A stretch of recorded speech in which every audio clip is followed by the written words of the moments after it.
Hello my dear friends, again welcome to our YouTube channel. दोस्तों, हम लोगों ने क्लासेस स्टार्ट कर दी थी, तो जिसमें पहली क्लास आपको मिली। आज हम लोगों की दूसरी क्लास है जिसमें हम लोग आगे चलेंगे। हम लोगों ने इनऑर्गेनिक केमिस्ट्री में स्टार्ट किया था डुअल नेचर ऑफ पार्टिकल या डुअल नेचर ऑफ मैटर। वो टॉपिक पूरा मैंने आपको समझाया था, बताया था। ठीक है, आज हम लोग दूसरे टॉपिक पे चलेंगे, क्योंकि जो हमने क्वेश्चन देखे थे उसमें एक टॉपिक था डुअल नेचर ऑफ पार्टिकल या फिर डी ब्रॉगली वेव इक्वेशन करके था। दूसरा था हाइजेनबर्ग अनसर्टेंसी प्रिंसिपल, और तीसरा जो था वो श्रोडिंजर्स वेव इक्वेशन साई और साई स्क्वायर का सिग्निफिकेंस। यानी कि मेजर टॉपिक यहाँ पे तीन थे जिनसे रिलेटेड वहाँ पे क्वेश्चन हम लोगों ने देखा था, जो कि पीसीएस मेंस में पूछे गए थे।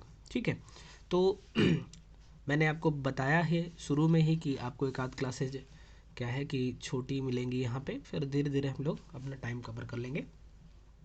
तो हाँ, उससे पहले एक बात ज़रूर है कि आप लोग व्हाट्सएप नंबर जो था उस पर मैसेज करिए, और इसके रिगार्डिंग, क्लास के रिगार्डिंग जो क्वेरी हो उसको आप ज़रूर करिए और इनरोल करिए अपने आप को, ताकि आप पूरी क्लास कर पाएंगे। अदरवाइज फिर क्या होगा, चूँकि ये क्लासेज ऐप पे चलनी है तो फिर आपको पूरी क्लासेज यहाँ यूट्यूब पे नहीं मिल पाएंगे। चलिए स्टार्ट करते हैं। तो दूसरा जो हमारा है टॉपिक वो क्या है, हाइजेनबर्ग हाइजेनबर्ग्स अनसर्टेंसी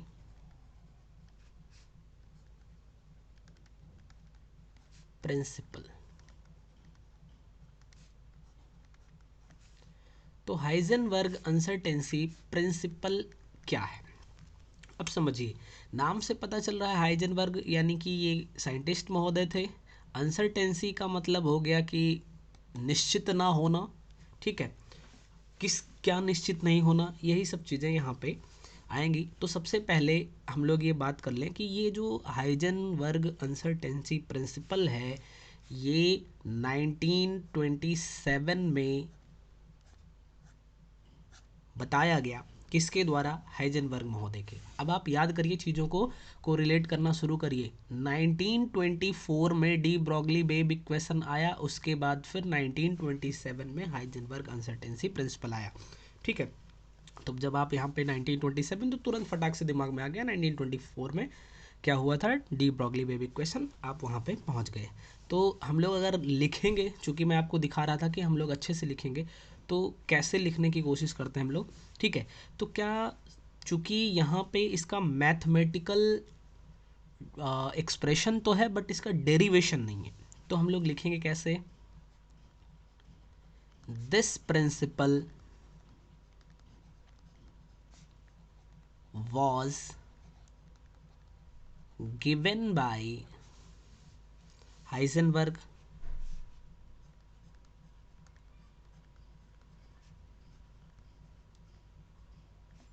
sorry in 1927। ओके, अब है क्या ये प्रिंसिपल, यानी कि it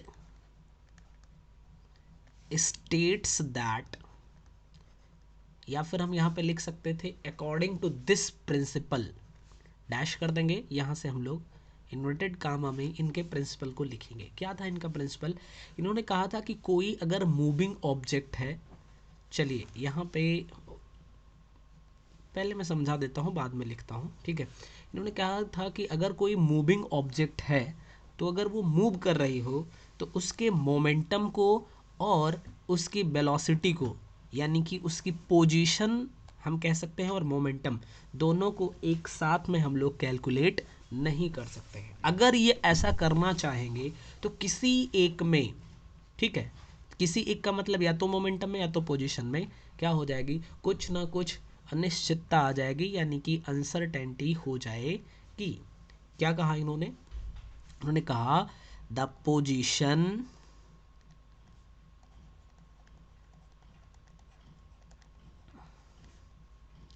and momentum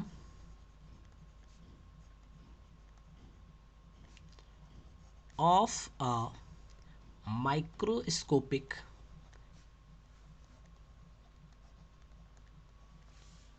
moving particle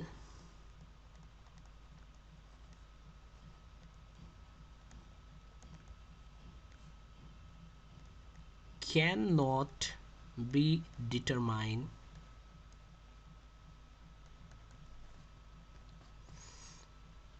the position and momentum of a microscopic moving particle cannot be determined। ठीक है, यानी कि हम किसी मूविंग माइक्रोस्कोपिक पार्टिकल की पोजीशन और मोमेंटम को नहीं डिटरमाइन कर सकते। कैसे नहीं कर सकते हैं? साइमल्टेनियसली,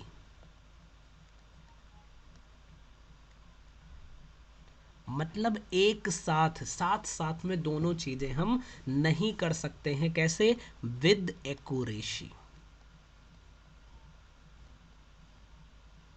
मतलब कि हम किसी मूविंग पार्टिकल की, वो भी कैसा होना चाहिए मूविंग पार्टिकल? माइक्रोस्कोपिक होना चाहिए। उसकी पोजीशन और मोमेंटम को एक साथ बिल्कुल एक्यूरेटली मेजर नहीं कर सकते हैं।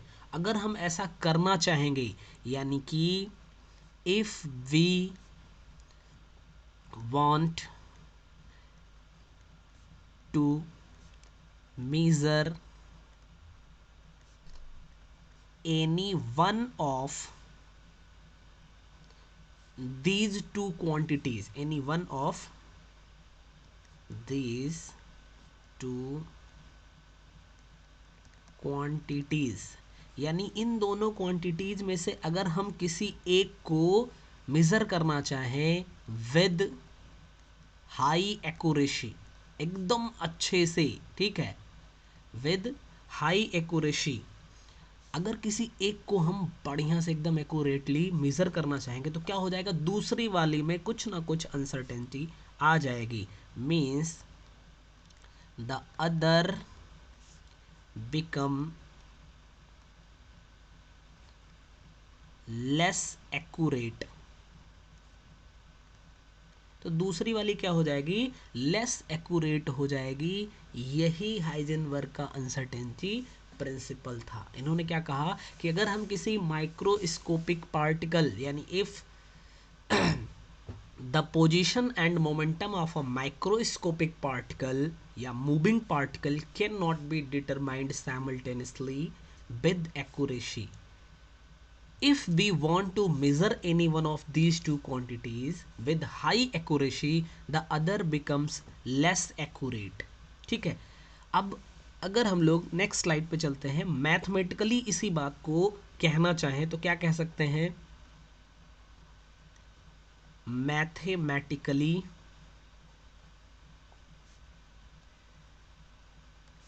दिस लॉ इज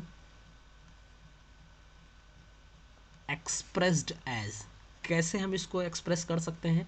मान लीजिए कि यहाँ पे एक ऑब्जेक्ट है, इसका मास जो है ये स्मॉल m था और ये मूव कर रही है किस वेलोसिटी से? यहाँ पे मान लो कि v वेलोसिटी से ये मूव कर रही है, ठीक है ना, कोई दिक्कत नहीं होगी इतने में। और यहाँ तक जा रही है, मतलब कि ये हम कह सकते हैं छोटी सी दूरी, यानी कि डेल एक्स डिस्टेंस मूव करी। आप और छोटी इसको कहना चाहते हैं तो इसका वेलोसिटी भी छोटी कह सकते हैं, ठीक है। तो ये कहा जा रहा है कि जो यहाँ पे चेंज इन पोजीशन और चेंज इन मोमेंटम होगा, ठीक है, इन दोनों का मल्टीप्लिकेशन वो greater or equal to h upon 4 के होता है। अब हमें पता है कि momentum p is equal to होता है mb, अगर यहाँ पे डेल लेके आओगे तो यहाँ पे m डेल b हो जाएगा, ठीक है। इस वैल्यू को हम यहाँ पे यूज करें तो del x into M into del V greater or equal to h upon 4 के हो जाएगा। Means what we can write, यहाँ पे डेल x दिख रहा है, डेल x क्या है? अनसर्टेनिटी इन पोजीशन, और इनटू डेल बी हम यहाँ पे लिख देते हैं, डेल बी क्या हो जाएगा? Uncertainty in velocity is greater or equal to m को इस साइड में भेज दो तो h अपॉन 4 m बन जाएगा। ये आपका एक्सप्रेशन हो जाएगा और यही कहलाएगा हाइजेनबर्ग का अनसर्टेनिटी इक्वेशन, इसको बोलेंगे, ठीक है। अब यहाँ पे हम लिख देते हैं वेर ठीक, चलिए थोड़ा सा पेन चेंज कर देते हैं, अच्छा रहेगा।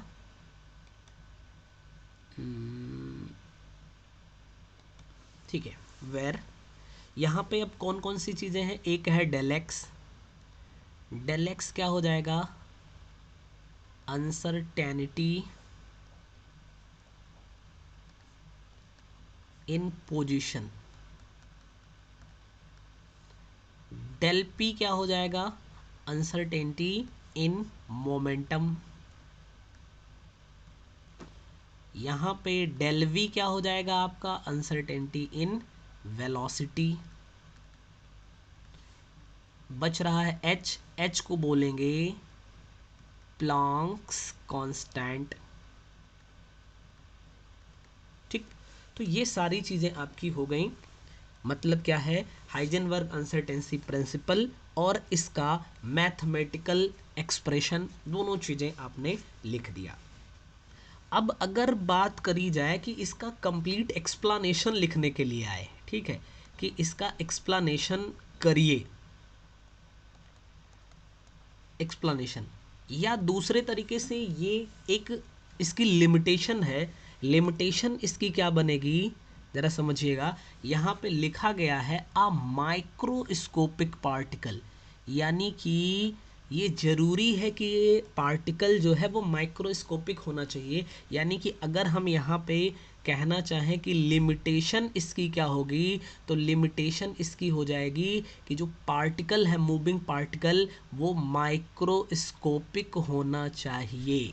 ठीक है, माइक्रोस्कोपिक होना चाहिए, यानी this concept is valid for microscopic particles, not for macroscopic. Fine, इस बात को आप याद रखिएगा। तो एक्सप्लेनेशन में हम ये सारी चीज़ें बात करेंगे कि काहे के लिए माइक्रोस्कोपिक के लिए ही वैलिड होता है।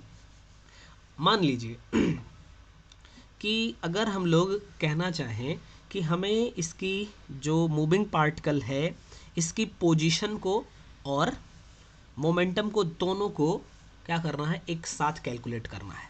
तो E प्रोपोर्शनल टू 1/λ होता है।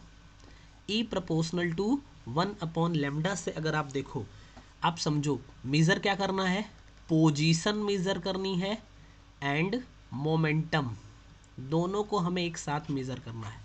तो अगर हम वेवलेंथ को शॉर्ट रखेंगे तो पोजीशन को काफ़ी हद तक ठीक से जान पाएंगे। ठीक है, और अगर हमने वेवलेंथ को शॉर्ट कर दिया तो ई की वैल्यू क्या हो जाएगी, ग्रेटर हो जाएगी। ई की वैल्यू क्या हो जाएगी, ग्रेटर हो जाएगी। ठीक है, और इससे क्या हो जाएगा, जो मोमेंटम है वो बढ़ जाएगा, और मोमेंटम अगर बढ़ गया तो हम इसके मोमेंटम को एक्यूरेटली मेज़र नहीं कर पाएंगे। इसका मतलब इस एक्सप्रेशन से हम कह सकते हैं कि मोमेंटम तो हम एक्यूरेटली नहीं फाइंड कर सकते, मगर पोजीशन को हम ठीक से पता लगा सकते हैं। कब, जब लैम्डा की वैल्यू क्या हो, बहुत शॉर्ट हो, यानी कि फॉर शॉर्टर वेवलेंथ। ठीक, शॉर्टर वेवलेंथ के लिए हम जो पार्टिकल है उसकी पोजीशन को तो काफ़ी हद तक ठीक से बता लेंगे, काफ़ी एक्यूरेटली, बट मोमेंटम में उसके अनसर्टेनिटी आ जाएगी। ठीक है ना। इस बात को आप समझ गए होंगे आई थिंक। तो ये थी हाइजेनबर्ग अनसर्टेनिटी प्रिंसिपल पर बेस्ड थियरी, उसको हम लोगों ने देखा। अब आगे चलेंगे और अगला टॉपिक होगा हमारा श्रोडिंजर का equation.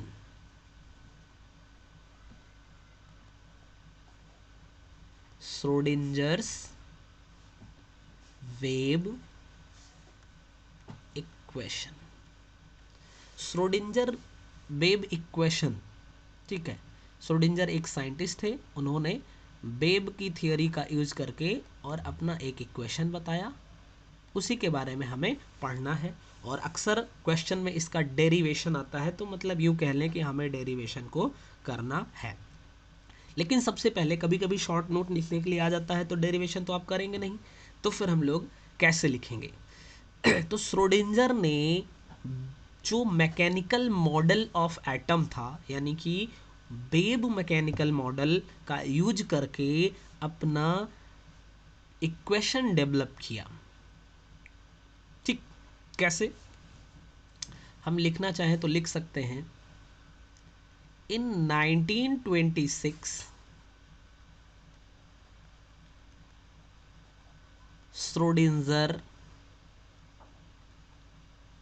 developed the wave mechanical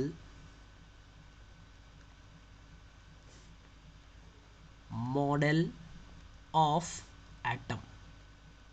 यानी 1926 में श्रोडिंगर ने क्या किया, wave mechanical model of atom इसको डेवलप किया और क्या बताया, ही proposed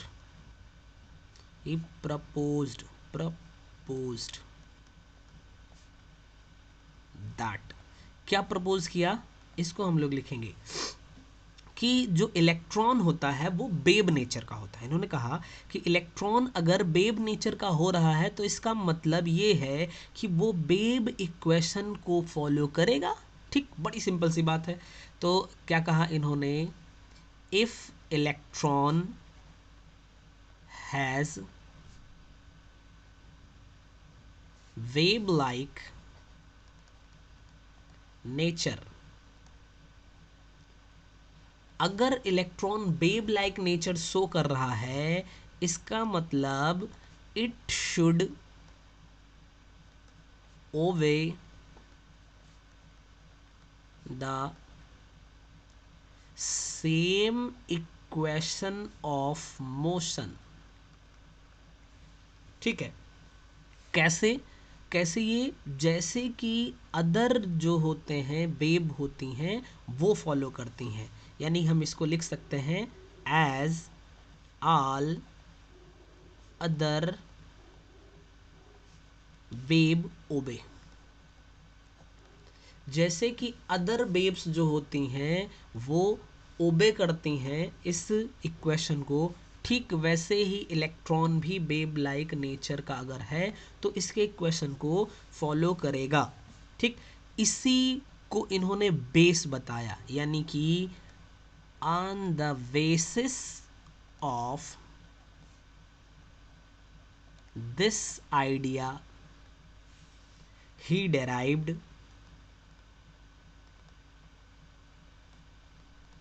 an equation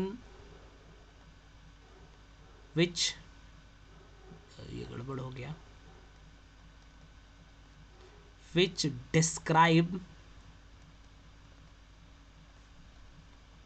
the wave motion of an electron wave along any of the three axis. यानी कि जो थ्री एक्सिस होती हैं दैट इज हम क्या कह सकते हैं, X Y Z. For example के लिए एक्स वाई जेड तीनों एक्सिस में क्या करे, वो ओबे होगा, यानी कि डिस्क्राइब करेगा उसको। एंड इज कॉल्ड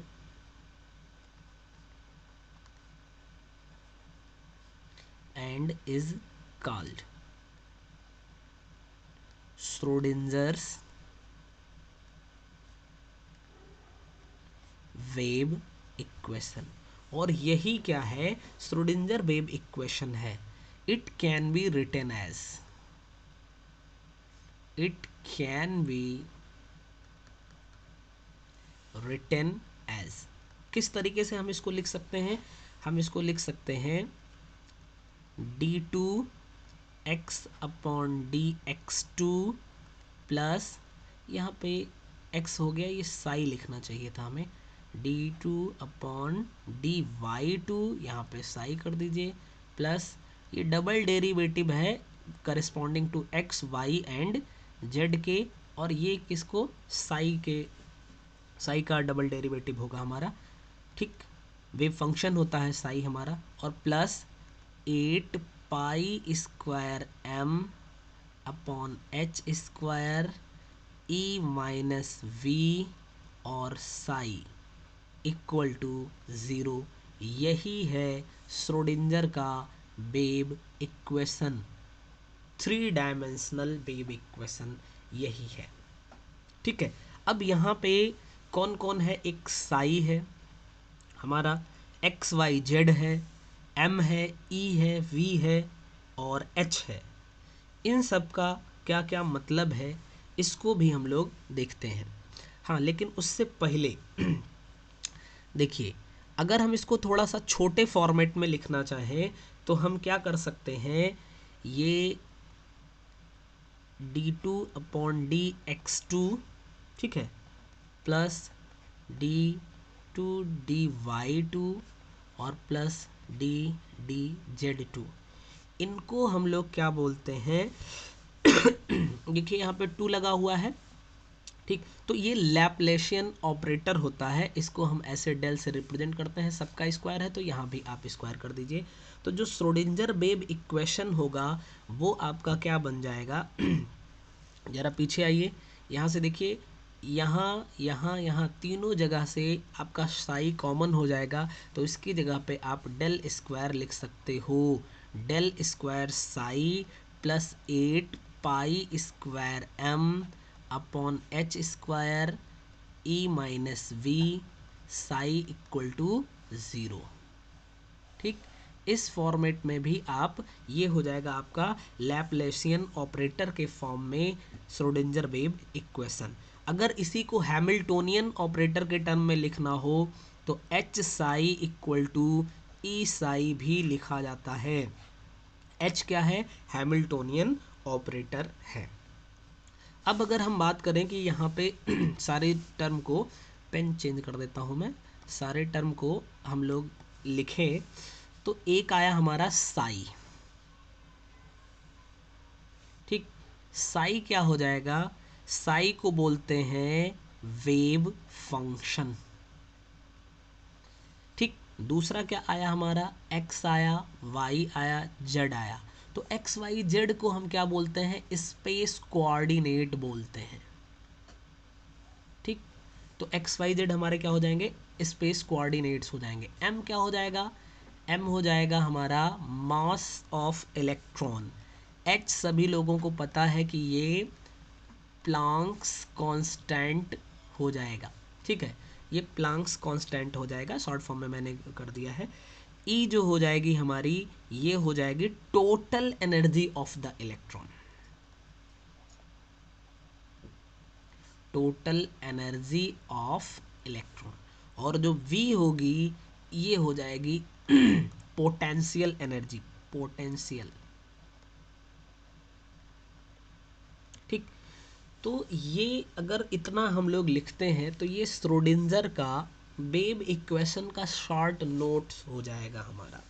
लेकिन हमसे ज़्यादातर क्या पूछा जाता है, डेरिवेशन पूछा जाता है तो भैया अगर डेरिवेशन पूछा जाता है तो इसका हमें करना पड़ेगा डेरिवेशन। तो शुरू किया जाए डेरिवेशन। डेरिवेशन क्या कहता है, डेरिवेशन कहता है कि जो हमने कहा कि वेव लाइक नेचर अगर शो कर रहा है इलेक्ट्रॉन, इसका मतलब कि ये वेव के इक्वेशन को फॉलो करेगा। और वेव का इक्वेशन क्या होता है, बस वहीं से हमारा काम शुरू हो जाएगा। तो हम करेंगे the wave equation of a wave, किसी वेव का जो वेव इक्वेशन होगा वो कैन बी गिवन एज, किस तरीके से हम इसको दे सकते हैं, psi is equal to A sine 2 pi X upon lambda, psi is equal to A sine 2 pi X upon lambda. अब यहाँ पे अगर बात करी जाए कि साई क्या है, ठीक है, तो साई जो हो जाएगा, जो वेव है ना उसका एम्पलीट्यूड हो जाएगा, या फिर हम इसको वेव फंक्शन भी कह सकते हैं। ठीक, या इसी को हम कह सकते हैं एम्पलीट्यूड। किसका एम्पलीट्यूड होगा, वेव का एम्पलीट्यूड होता है भाई। ए जो होगा हमारा ये बन जाएगा कांस्टेंट, फाइन। एक्स क्या हो जाएगा जिस डायरेक्शन में वेव जो है वो मूव कर रही है वो डिस्प्लेसमेंट हम कह सकते हैं। तो displacement meant of the wave in given direction. X है तो एक्स डायरेक्शन हो गया, वाई हो सकता है, जेड हो सकता है। लैम्डा हमारा क्या हो जाएगा, वेव लेंथ हो जाएगी। ठीक है, तो ये यानी कि जो वेव इक्वेशन है उससे रिलेटेड टर्मिनोलॉजी हो जाएगी हमारी। अब शुरू होता है कि हम इसको सॉल्व कैसे करेंगे। तो इसको हम लोग एक इक्वेशन मान ले रहे हैं, इक्वेशन 1 कह ले रहे हैं। अब इसी इक्वेशन 1 का हम क्या करेंगे, डिफरेंशिएशन करेंगे।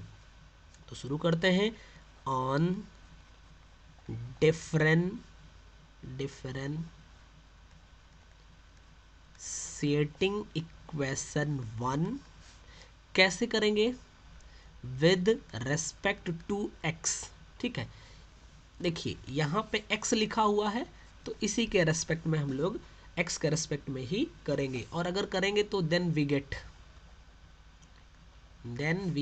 गेट हमें क्या मिलने वाला है तो देखिए यहाँ पे साई था, इसके साथ में बस x के रेस्पेक्ट में करना है तो D D X of Sai कर दीजिए, काम हो जाएगा आपका। अब देखिए जो साइन फंक्शन होता है, जब आप इसका डेरिवेशन करते हो, सॉरी डिफरेंशिएशन करते हो, तो क्या हो जाएगा, साइन का हो जाता है कॉस हो जाएगा। और ये टर्म इसको आप x मानोगे तो ये साइन x हो जाएगा। लेकिन इसमें अभी और चीज़ें लगी हुई हैं, तो x का जब आप डेरिवेशन वो करोगे डिफरेंशिएशन तो x की हट जाएगा, केवल इतना बच जाएगा। यानी हम इसको डायरेक्टली लिख सकते हैं, a साइन का हो जाएगा cos 2 pi x upon lambda.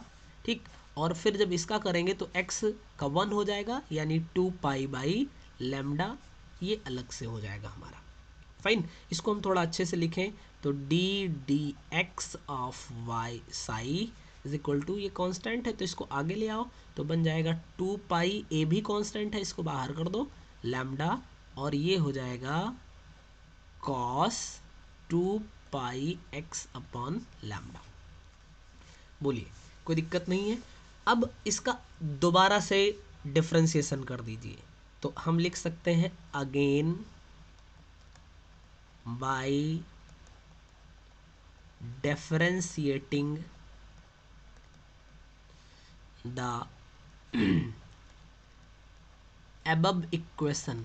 इस इक्वेशन को दोबारा से डिफरेंशिएट कर दो तो ये डबल डेरिवेटिव लग जाएगा, यानी d2 dx2 Sai equal to, ये तो कांस्टेंट है भाई, ये तो बाहर ही रह जाएगा, यानी कि 2 पाई a अपॉन लैम्डा। अब यहाँ पे देखो साइन का तो कॉस हो गया, तो कॉस का फिर से आपका साइन हो जाएगा 2 पाई x अपॉन लैम्डा। लेकिन कॉस से साइन में जाने पे यहाँ पे माइनस लग जाएगा, और 2 पाई x अपॉन लैम्डा का जब करोगे तो x का 1 हो जाएगा, यानी 2 पाई बाई लैम्डा आपका बच जाएगा। ठीक है, ये बहुत सिंपल सा डेरिवेशन, वो क्या कहते हैं, डिफरेंशिएशन है। आई थिंक ये आप सभी लोगों को आ रहा होगा। ठीक, इसको थोड़ा सा रीअरेंज कर देते हैं, d2 upon D X two psi equal to, इस माइनस को बाहर निकाल दो, 2 पाई a है और यहाँ पे आपका लैम्डा है, यहाँ भी आपका 2 पाई बाई लैम्डा है, इसको इधर ले आओ तो हो जाएगा 4 pi square a by lambda square, और sign 2 pi x upon lambda. बताइए, कोई दिक्कत नहीं।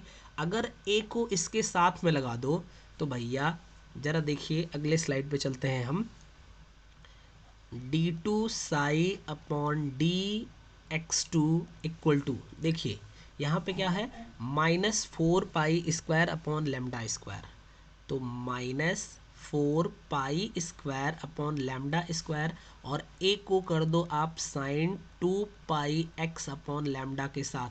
जरा देखो इक्वेशन 1 में आपने इसी को तो साई कहा हुआ था ना, यानी कि d2 psi upon D X two is equal to -4 pi square upon lambda square, और इसकी जगह पे हम क्या यूज कर सकते हैं, साई यूज कर सकते हैं। अगर इसको उस साइड में ट्रांसफ़र करेंगे तो d2 psi upon D X two plus 4 pi square upon lambda square psi is equal to क्या हो जाएगा हमारा, 0 बन जाएगा। ठीक, इसको हम कह सकते हैं कि ये हमारा इक्वेशन 2 हो गया। यही आपका क्लासिकल वेव इक्वेशन है, जो कि ये शो कर रहा है कि जो वेव मोशन है ऑफ एनी पार्टिकल, किसी भी पार्टिकल का वेव मोशन है जो वो एक्स के अलोंग में वाइब्रेट कर रहा होगा, यानी कि जो आपका पार्टिकल है वो एक्स के अलोंग में वाइब्रेट कर रहा है। ठीक है, यानी कि हम इसको लिख सकते हैं, this is the classical wave equation which describe the wave motion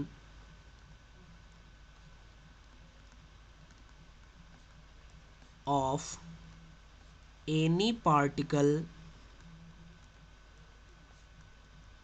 vibrating along x axis. ठीक, जो कि एक्स एक्सिस में वाइब्रेट करने वाला पार्टिकल है उसकी मोशन को ये डिस्क्राइब कर रहा है। अब चलेंगे हम आगे, अभी ये काम खत्म नहीं हुआ भाई, अभी और आगे चलेंगे। तो आगे चलेंगे तो अगर हम बोर की थ्योरी यूज करें तो टोटल एनर्जी ऑफ इलेक्ट्रॉन जो होती है, यानी कि अकॉर्डिंग टू बोहर्स थ्योरी क्या लिख सकते हैं, टोटल एनर्जी ऑफ इलेक्ट्रॉन, जो किसी इलेक्ट्रॉन की टोटल एनर्जी होती है ये काइनेटिक एनर्जी और पोटेंशियल एनर्जी का सम होती है, यानी कि the total energy of electron is the sum of kinetic energy and potential energy.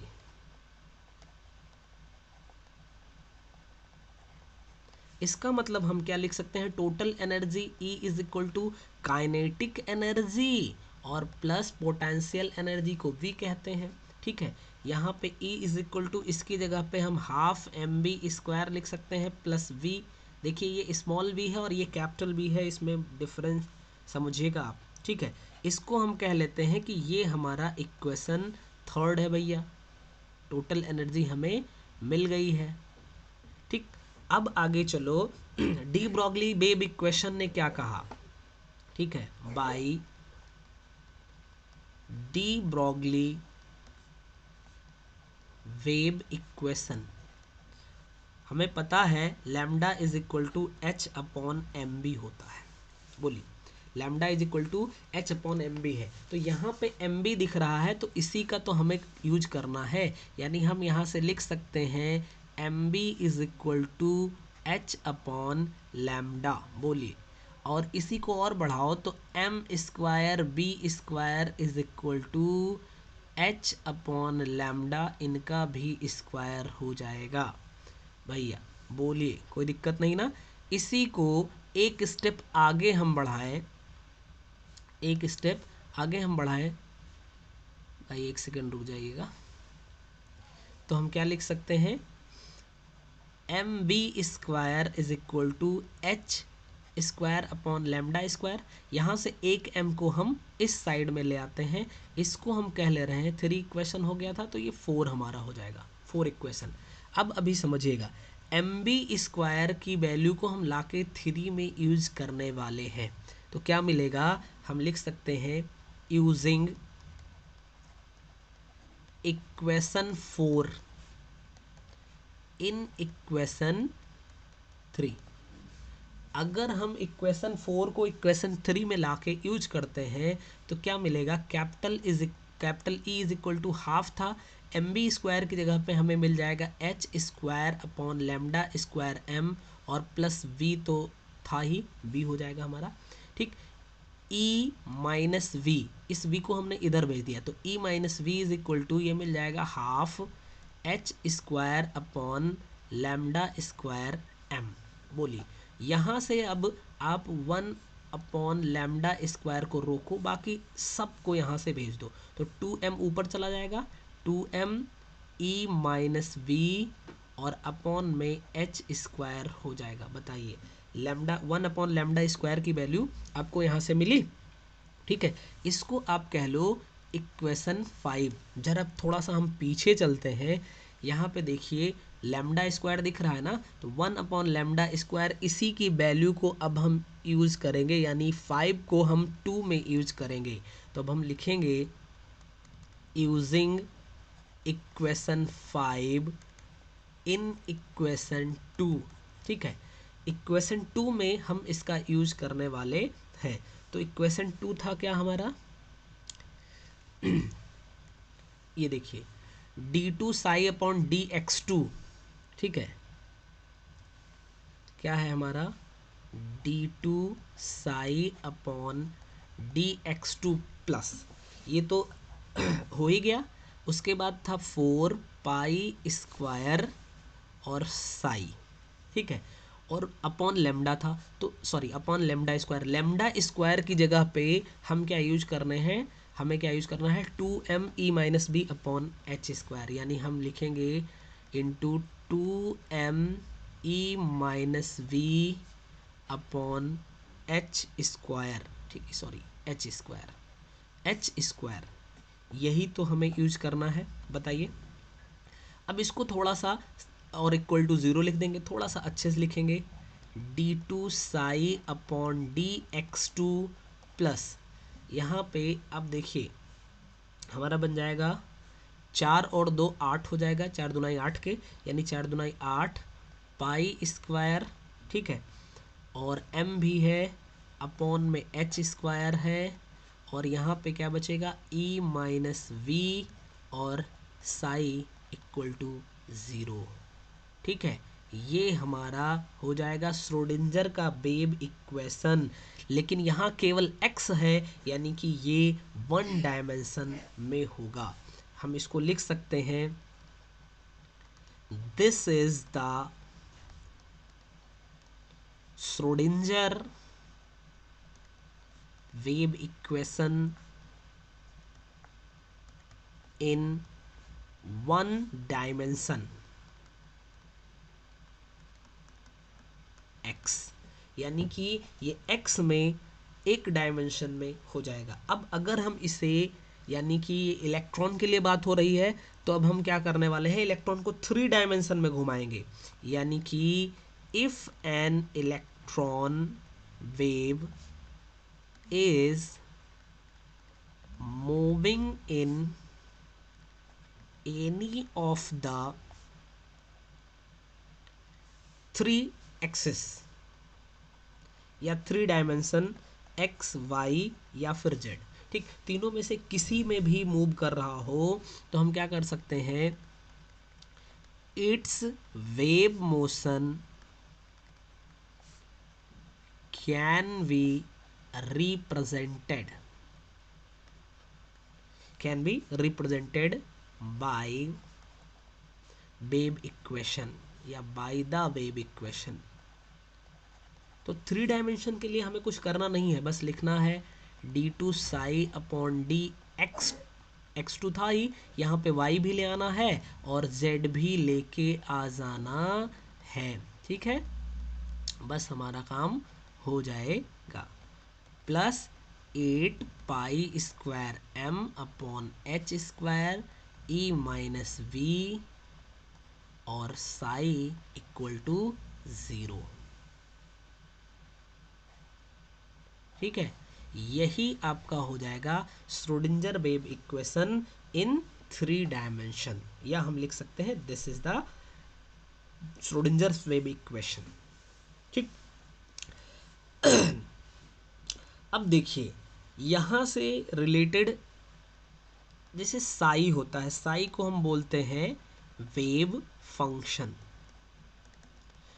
इसका कोई फिजिकल सिग्निफिकेंस नहीं होता है, ये भी जान लीजिए, नो फिजिकल, ये होती बहुत बड़ी चीज़ है बट इसका फिजिकल सिग्निफिकेंस नहीं होता है, नो फिजिकल सिग्निफिकेंस।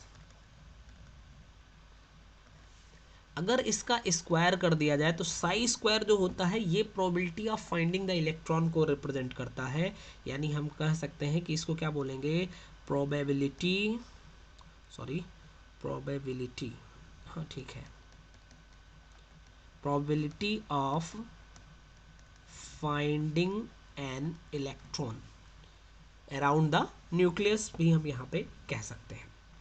ठीक, अब यहाँ पे एक होती है आइगन वैल्यू, ये थोड़ा सा एक्स्ट्रा है, ठीक है, आइगन वैल्यू, और एक होती है eigen function. Eigen value, eigen value कैसे मिलेगा? अगर हम ये जो इक्वेशन है हमारा, इसमें हम साई की वैल्यू को रखें, तो साई की वैल्यू को रखने से ई की जो वैल्यू आएगी उसको हम आइगन वैल्यू बोलते हैं। और एक होता है आइगन फंक्शन। तो इसी को उलट दीजिए, यानी कि ई की वैल्यू रखने से साई की जो वैल्यू मिलेगी उसको हम लोग क्या बोलेंगे? बोलेंगे आइगन फंक्शन। ठीक है, तो ये हमारे सिलेबस में नहीं है, बट थोड़ा सा ऐसे ही मन में आया तो हमने सोचा बता देते हैं।